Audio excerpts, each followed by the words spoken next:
Brother, today we're stepping into a place that is far from lighthearted, far from casual, and certainly not meant for the faint of heart. What I'm about to share carries real weight. And before we go any further, I want to recognize the courage that brought you here. You saw the warning at the beginning, yet you still chose to stay, to listen, and to face the uncomfortable truths that most men spend their entire lives avoiding. That kind of courage doesn't seek attention. It's quiet, unwavering, and deeply powerful. This isn't entertainment. We're not here to discuss tricks, charm, seduction techniques, or recycled advice. We're here to confront the truth, a painful truth, honest and unfiltered, the kind that can shake everything you once believed about love, trust, and loyalty, a truth capable of reopening old wounds, scars you believed had already healed. But sometimes, brother, true growth requires exactly that.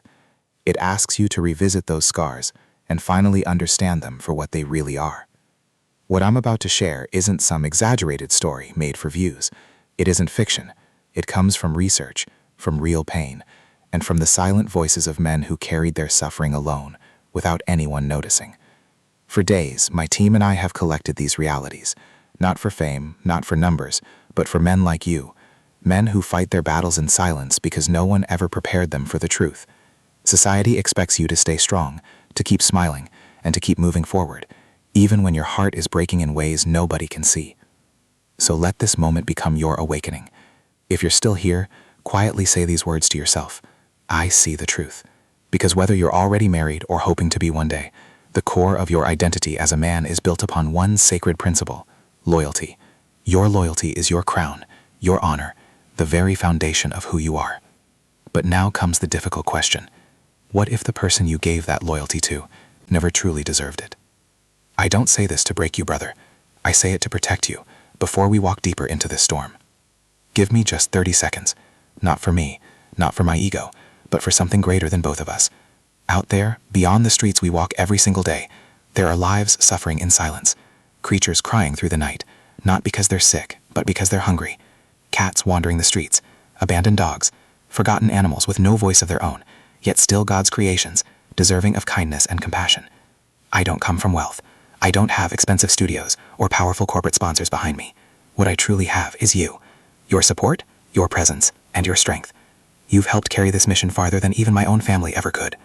Together, we've built something meaningful, not for applause or recognition, but to help feed these silent and defenseless souls. Even a small contribution, the cost of a simple cup of coffee, can help keep one of these creatures alive tonight. If your heart feels moved, then act on it. Not because of pressure, but because of compassion. That alone is enough. Now take a deep breath, because from this point forward, brother, we're walking straight into the fire. November 6th, 1948, Chicago. A 34-year-old man named David Miller was unknowingly stepping into a story that would leave a permanent mark on his soul. He wasn't rich, he wasn't famous, he was simply an ordinary man with a heart full of loyalty. That same year, he married Claire Evans, the woman he believed would stand beside him for the rest of his life. It wasn't an arranged marriage, nor was it built on anything shallow or superficial. It was sincere, deep, and genuine, the kind of love poets spend their entire lives trying to capture with words. Claire would often whisper to him, "David, you are everything I want for the rest of my life." Those words became the foundation of his hope, his faith, and the future he dreamed of creating. But words, my friend, can fade. Promises can lose their meaning, and what appears strong and unshakable on the outside can quietly collapse beneath hidden truths. As the months went by, small arguments slowly started appearing, not because of betrayal or bad intentions, but because of ordinary life. Bills, dinners, everyday disagreements. Yet those tiny cracks began exposing something much deeper. A quiet distance, a growing space between two souls that were once meant to walk side by side. David worked tirelessly, balancing 2 jobs day and night. He wasn't wealthy in money, but he was rich in determination. His greatest possession was his loyalty. He never chased luxury or status. His dream was simple: to come home, share a meal, and fall asleep beside the woman he loved. To him, that was paradise. But Claire's heart had already started drifting away.